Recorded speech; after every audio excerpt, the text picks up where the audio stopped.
Robert Kiyosaki, the author of the book Rich Dad Poor dad, उनका मानना है कि पैसे कमाना एक साइंस है जो स्कूल में नहीं पढ़ाई जाती। स्कूल में हमें बताया जाता है कि कैसे हम एक एम्प्लॉय बन के एक अच्छा करियर बना सकते हैं। अगर आप भी मेरी तरह मिडिल क्लास फैमिली से आते हैं तो चांसेस हैं कि आपके पेरेंट्स ने भी आपको गरीब रहना ही सिखाया है। ऐसा इसलिए नहीं कि हमारे पेरेंट्स हमसे प्यार नहीं करते या वो हमें सक्सेसफुल होते नहीं देखना चाहते, बट द रीजन इज जब भी फाइनेंस या पैसा कमाने की बात आती है, जो हमारे पेरेंट्स के पास नॉलेज है वो एक आउटडेटेड नॉलेज है और हमारे पैदा होने के बाद वही नॉलेज उन्होंने हमें पास ऑन की है। रॉबर्ट कियोसाकी का यह मानना है कि पॉवर्टी जेनेटिक्स की तरह है जो एक जनरेशन से दूसरी जनरेशन में पास ऑन होती रहती है। Welcome to book summary Hindi, और आज हम बात करेंगे one of the best selling financial books that is Rich Dad Poor Dad, written by Robert Kiyosaki. Channel पर पहली बार आए हैं तो सब्सक्राइब करना मत भूलिएगा, क्योंकि हम हर हफ्ते आपके लिए ऐसी अमेजिंग बुक समरीज लाते रहते हैं। सो इस डिटेल्ड समरी में हम कवर करेंगे 7 इंपॉर्टेंट लेसन्स जो रॉबर्ट कियोसाकी ने हमें दिए हैं इस अमेजिंग बुक में। Let's start with lesson number 1, the rich do not work for money. जब रॉबर्ट 9 साल के थे तो उन्हें और उनके दोस्त माइक को एक क्लासमेट की बीच हाउस पार्टी का इनविटेशन नहीं मिला। रीजन बीइंग वो उनके जितने अमीर नहीं थे। इस घटना से रॉबर्ट को बहुत तकलीफ हुई और वो ये सोचने लगे कि आखिर वो अमीर कैसे बन सकते हैं। और यही सवाल जब उन्होंने अपने पिता से किया तो उन्हें एक बड़ा सिंपल सा जवाब मिला, that Robert you have to learn how to make money. अब इतनी छोटी उम्र में भी रॉबर्ट को ये तो रियलाइज हो गया कि ऐसी वेग एडवाइस से उनका कोई फायदा नहीं होने वाला। रॉबर्ट के फादर, जिन्हें रॉबर्ट बुक में पुअर डैड कह के एड्रेस करते हैं, वो एक टीचर थे और एक रेगुलर सैलरी पे जीते थे, बट जो उनकी लाइफ की फाइनेंशियल सिचुएशन थी वो बहुत अच्छी नहीं थी। बट जब रॉबर्ट के फादर ने देखा कि रॉबर्ट और माइक दोनों ही पैसा कमाने में बहुत इंटरेस्टेड हैं, तो उन्होंने उन्हें सलाह दी माइक के डैड से मिलने की। माइक के फादर को ही रॉबर्ट बुक में रिच डैड के नाम से एड्रेस करते हैं। अब जैसे ही दोनों बच्चों ने यह सलाह सुनी, वो एक्साइटेड होकर माइक के पिता से मिलने चले गए ताकि उन्हें भी पता चले अमीर बनने का सीक्रेट। बट माइक के पिता की सिर्फ एक कंडीशन थी, वो इन बच्चों को बोरिंग क्लासरूम लेसन्स नहीं देना चाहते थे, बल्कि वो चाहते थे कि ये दोनों बच्चे उनके लिए काम करें ताकि वो प्रैक्टिकल लेसन्स ले सकें, that how they can make money. So practical lessons की शुरुआत करते हुए रिच डैड ने दोनों बच्चों को ग्रोसरी स्टोर में एक क्लीनिंग जॉब ऑफर की over the weekend, but in return उन्हें सैलरी ऑफर नहीं की। So practically they were working for free. तो अगले कुछ हफ्तों तक रॉबर्ट और माइक दोनों ग्रोसरी स्टोर में वीकेंड्स में काम करने लगे, पर धीरे धीरे पैसे ना मिलने की वजह से दोनों डीमोटिवेटेड होने लगे थे और उनका काम में मन नहीं लग रहा था। फिर एक दिन रिच डैड ने दोनों बच्चों से मिलने का फैसला किया। जब वो मिले, रिच डैड ने पूछा कि 4 हफ्ते काम करने के बाद आप लोगों ने इस काम से क्या सीखा। तो रॉबर्ट ने बहुत गुस्से में जवाब दिया कि सीखना तो बहुत दूर की बात है, आप हमारी वैल्यू भी नहीं करते। आप हमसे काम करा रहे हो बट आप हमें पैसे भी नहीं दे रहे हो। How is this justified? Rich dad Robert की एनर्जी और एंथुसियाज्म देख के बहुत ज्यादा इम्प्रेस थे।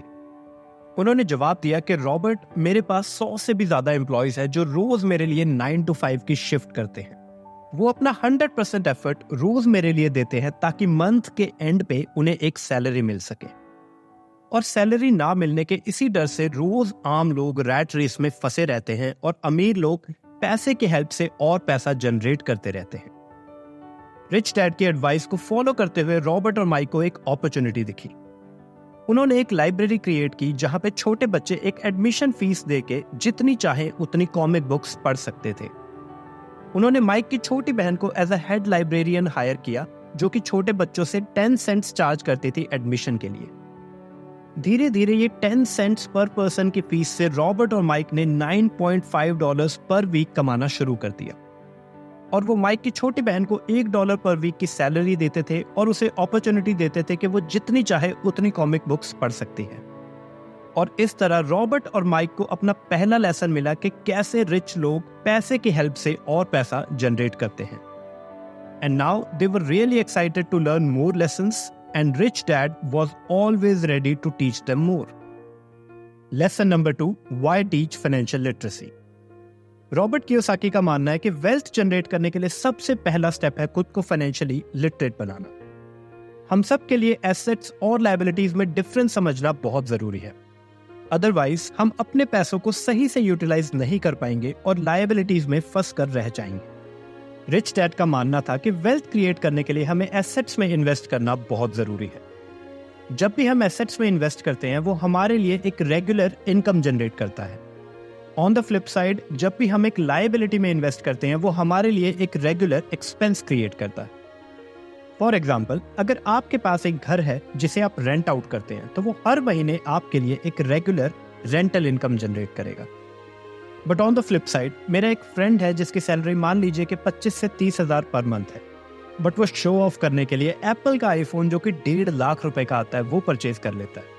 Now this means that every month he has to pay an EMI of anywhere between 5 to 10,000 per month, और इस तरह उसने एक लायबिलिटी में इन्वेस्ट किया। रॉबर्ट का मानना है कि जो लोग डेट में होते हैं उन्हें लगता है कि अगर उनकी इनकम बढ़ जाए तो उनकी सारी प्रॉब्लम्स सॉल्व हो जाएंगी, बट इन रियलिटी जैसे ही हमारी इनकम इंक्रीज होती है वैसे ही हमारी स्पेंडिंग कैपेसिटी भी साथ साथ बढ़ जाती है। And the reason for that is most people lack the required financial literacy. Robert Kiyosaki का मानना है कि हम सबको अपनी इनकम से उन एसेट्स में इन्वेस्ट करना चाहिए जो हमारे लिए एक रेगुलर मंथली इनकम जनरेट कर सके, और जिस दिन हम अपनी एसेट से जनरेट हुई इस रेगुलर मंथली इनकम से अपने रेगुलर मंथली एक्सपेंसेस कवर कर लेंगे, उस दिन रियलिटी में हम ट्रू वेल्थ अचीव कर पाएंगे। Lesson number 3, mind your own business. 1974 में रे क्रॉक, जिन्होंने मैकडॉनल्ड्स की शुरुआत की थी, वो यूनिवर्सिटी ऑफ टेक्सास में एक स्पीच देने गए थे। स्पीच देने के बाद उन्होंने स्टूडेंट से एक सिंपल सा सवाल किया कि मैकडॉनल्ड्स आखिर किस बिजनेस में इन्वॉल्व है। सारे स्टूडेंट्स हंसने लगे और कुछ स्टूडेंट्स ने हंसते हुए जवाब दिया कि McDonald's fast food selling business में इन्वॉल्व है। बट टू देयर शॉक, रे ने एक्सप्लेन किया कि मैकडॉनल्ड्स का एक्चुअल बिजनेस रियल एस्टेट है। जब भी हम एक्सपेंसिव रियल एस्टेट की बात करते हैं तो स्टैटिस्टिक्स के अकॉर्डिंग मैकडॉनल्ड्स दुनिया भर में सबसे एक्सपेंसिव रियल एस्टेट का मालिक है। अगर आप भी अपने आसपास अपने शहर में नोटिस करेंगे कि जो भी लैंड सबसे एक्सपेंसिव होगी या जिस एरिया में सबसे ज्यादा क्राउड होगा, अक्सर वहीं पे आपको मैकडॉनल्ड्स के स्टोर दिखेंगे। And that's how they have been strategically buying the most expensive real estate across the world.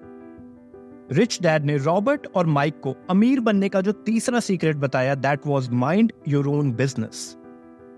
उनके हिसाब से ज्यादातर लोग अपनी सारी उम्र किसी और के लिए काम करने में निकाल देते हैं और इस तरह वो उनके बिजनेस को धीरे धीरे ग्रो करते रहते हैं।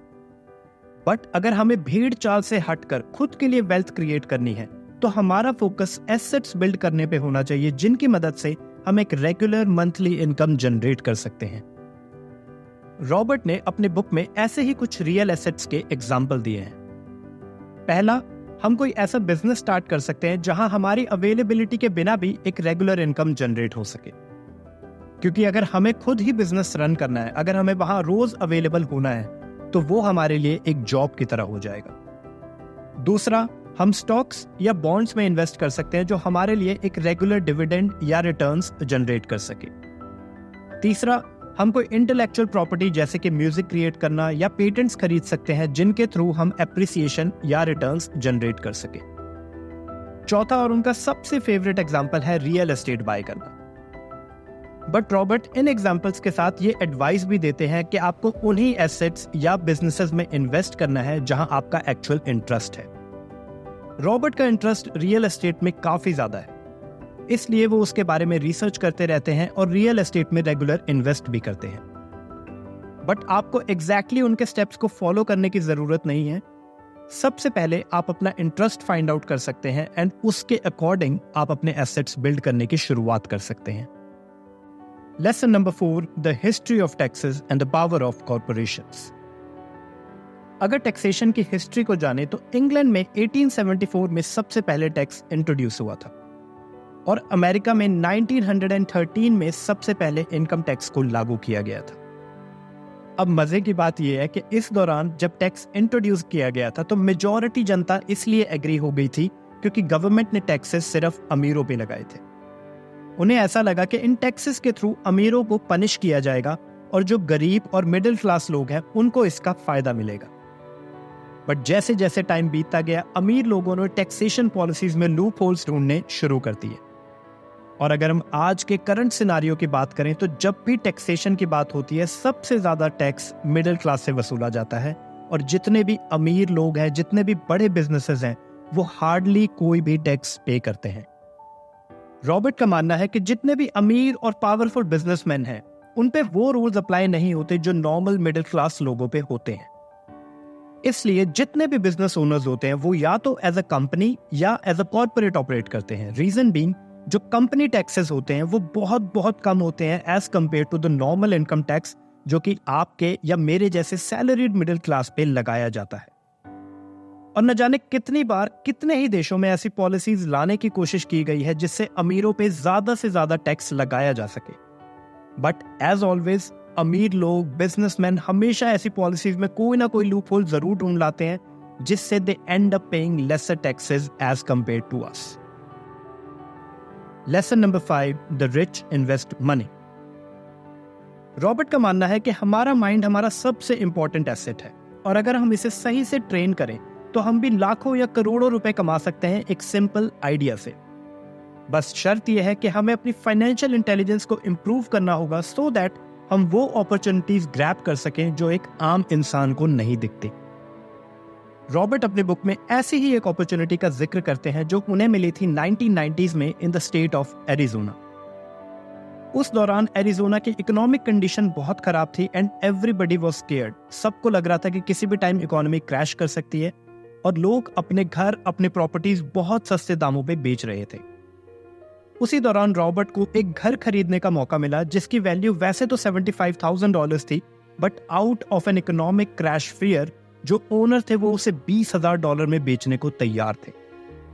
बट अनफॉर्चुनेटली रॉबर्ट के पास भी उस समय $20,000 अवेलेबल नहीं थे, तो उन्होंने अपने फ्रेंड से $20,000 उधार लिए एट अ फी ऑफ $200।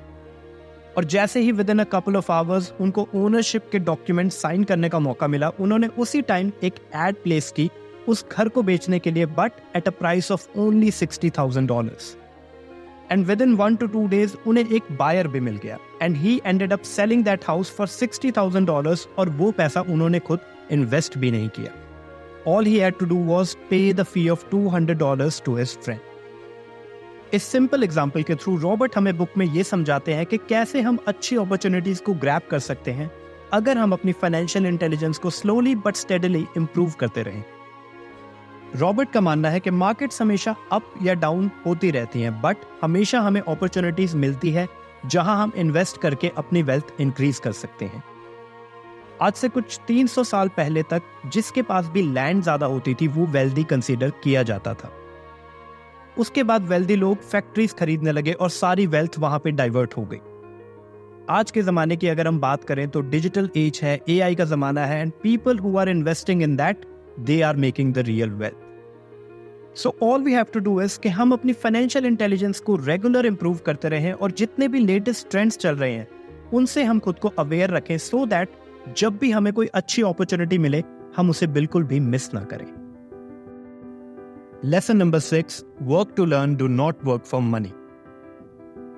आज से कुछ साल पहले सिंगापुर में रॉबर्ट एक इंटरव्यू दे रहे थे, जहां इंटरव्यू के दौरान रिपोर्टर ने उनसे एक क्वेश्चन किया कि वो भी उनकी तरह बेस्ट सेलिंग ऑथर बनना चाहती है।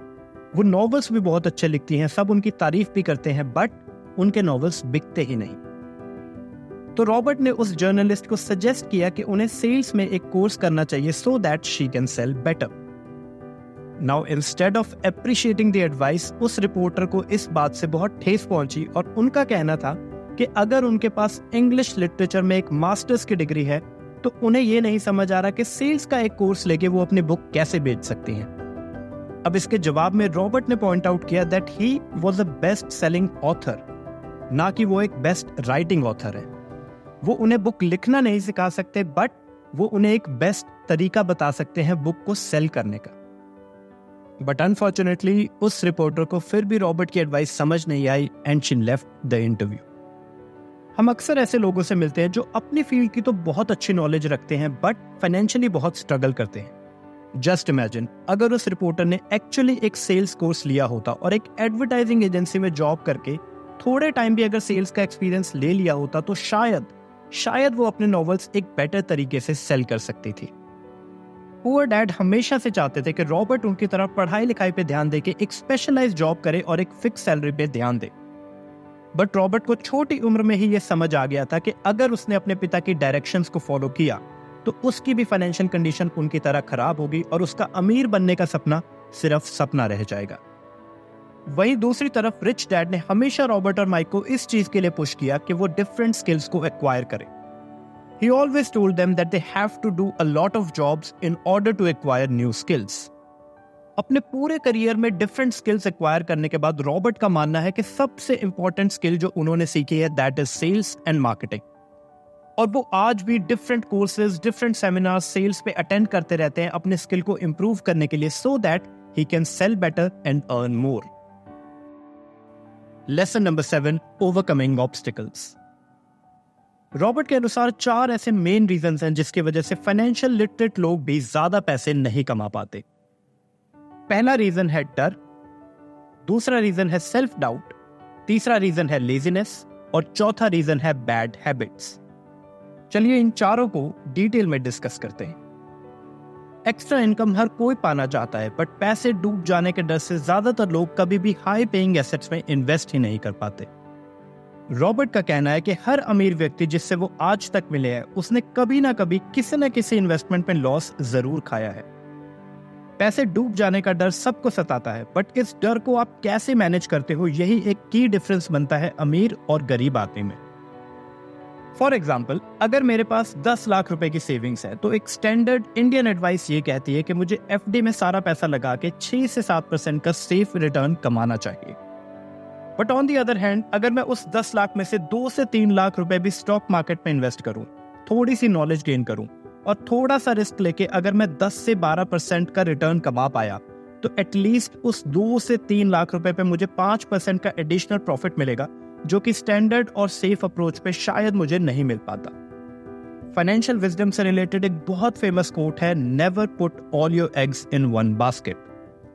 You should always diversify, learn and keep observing all your assets. Overcoming self-doubt. कई बार हम खुद अपने डिसीजंस पे डाउट कर लेते हैं और कई बार दूसरों के ओपिनियन से हम अपने अंदर एक सेल्फ डाउट क्रिएट कर लेते हैं। और इसी सेल्फ डाउट की वजह से ज्यादातर लोग अच्छी अपॉर्चुनिटीज को मिस कर देते हैं और रैट रेस में फंसे रह जाते हैं। अपनी बुक में सेल्फ डाउट से रिलेटेड रॉबर्ट एक एग्जांपल शेयर करते हैं जहां उनके फ्रेंड को एक अमेजिंग अपॉर्चुनिटी मिलती है रियल एस्टेट में इन्वेस्ट करने की। बट जिस दिन सब कुछ फाइनलाइज होना होता है उनके फ्रेंड उस डील से बैकआउट कर जाते हैं। रीजन बीइंग उनके पड़ोसी ने उन्हें सजेस्ट किया था कि ये एक अच्छी डील नहीं है। और मजे की बात यह है कि जिस पड़ोसी ने उन्हें मना किया उन्होंने आज तक खुद कभी कोई इन्वेस्टमेंट की भी नहीं थी। अगर रॉबर्ट के फ्रेंड वो डील से बैकआउट ना करते तो विद इन अ मंथ उनका पैसा ऑलमोस्ट डबल हो जाता और शायद वो रैट रेस से निकलने का पहला स्टेप ले पाते। रिच डैड ने रॉबर्ट को हमेशा सिखाया था कि लूजर्स हमेशा क्रिटिसाइज करते हैं, चीजों में कमियां निकालते हैं जिसकी वजह से वो अपॉर्चुनिटीज मिस करते हैं। But on the other side winners हमेशा एनालाइज करते हैं अपॉर्चुनिटीज को और सही मौके पे उसे ग्रैब करते हैं so that they can come out of the rat race. Overcoming laziness. Robert के अनुसार अगर हमें अपनी लेजीनेस को क्योर करना है तो हमें थोड़ा सा ग्रीडी बनना पड़ेगा। नाउ आई नो कि आप कहोगे कि बचपन से हमें बताया गया है कि लालच बुरी बला है और उससे हमें दूर रहना चाहिए। बट ट्राई टू अंडरस्टैंड, बचपन से हम पढ़ते हैं, लिखते हैं, एक अच्छी जॉब करते हैं या एक बिजनेस करते हैं, किस लिए? क्योंकि हम सबको थोड़ा सा लालच है कि हम एक बेटर लाइफस्टाइल को अचीव कर सकें, हम एक बेटर घर खरीद सकें, हम एक बेटर कार खरीद सकें, हम अपनी फैमिली को खुश रखने के लिए बेटर फैसिलिटीज प्रोवाइड कर सकें। बहुत ज्यादा लालच ऑब्वियसली आपकी जजमेंट को अफेक्ट करेगा और आप अच्छे डिसीजंस नहीं ले पाओगे। बट थोड़ा लालची आपको जरूर बनना पड़ेगा अगर आप लाइफ में एक मोटिवेशन चाहते हैं, एक रीजन चाहते हैं अपने एफर्ट्स को इंप्रूव करने के लिए। आफ्टर ऑल दुनिया में जितनी भी नई इन्वेंशंस होती हैं वो इसलिए होती हैं कि किसी ना किसी ने लालच किया था चीजों को इंप्रूव करने का, कुछ बेटर हासिल करने का। Overcoming bad habits. अगर हमें फाइनेंशियली सक्सेसफुल होना है तो हमें अपनी फाइनेंशियल हैबिट्स को भी इंप्रूव करना पड़ेगा। रॉबर्ट का मानना है दैट आई शुड ऑलवेज पे माई सेल्फ फर्स्ट और दूसरों को मैं बाद में पे करूंगा। ऐसा करने से हमेशा मेरा फोकस इन्वेस्टमेंट पे होगा, एसेट बिल्डिंग पे होगा और मैं अपने एक्सपेंसेस को सेकंड प्रायोरिटी पे रखूंगा। पुअर डैड हमेशा यही गलती करते थे कि वो दूसरों को पहले पे करते थे, अपने एक्सपेंसेस पहले पे करते थे और वो पे करने के बाद उनके पास कभी फंड्स होते ही नहीं थे कि वो खुद के लिए कोई एसेट परचेज कर सके। On the flip side, rich dad हमेशा पहले खुद को पे करते थे, हमेशा अपने लिए एसेट्स परचेज करते थे, उसके बाद वो अपने एक्सपेंसेस को सेकंड प्रायोरिटी देते थे। और अगर उनकी कमाई हुई इनकम से उनके एक्सपेंसेस कवर नहीं हो पा रहे थे तो वो उनके लिए एक मोटिवेटिंग फैक्टर बनता था, so that he can work even harder और वो ज्यादा कमा के अपने एक्सपेंसेस को कवर अप कर सके। तो दोस्तों, ये थे 7 अमेजिंग लेसन्स जो हमने सीखे रॉबर्ट कियोसाकी की book Rich Dad Poor Dad से। आई रियली होप कि इन लेसन्स को सीखने के बाद आप अपनी लाइफ में अच्छे फाइनेंशियल डिसीजंस लेके अपनी फाइनेंशियल सक्सेस की तरफ पहला स्टेप ले सकोगे। कमेंट करके जरूर बताइएगा कि ऐसा कौन सा लेसन था जिसने सबसे ज्यादा आपको इम्प्रेस किया। और चैनल पर पहली बार आए हैं तो सब्सक्राइब करना मत भूलिएगा। हम हर हफ्ते आपके लिए अमेजिंग बुक समरीज लाते रहते हैं, वो भी हिंदी में। And don't forget to check out our playlist on self improvement, जहां आपको मिलेंगी अमेजिंग बुक समरीज जिनकी हेल्प से आप अपनी लाइफ को हर दिन एक बेहतर दिशा में ले जा सकेंगे। See you guys in the next video.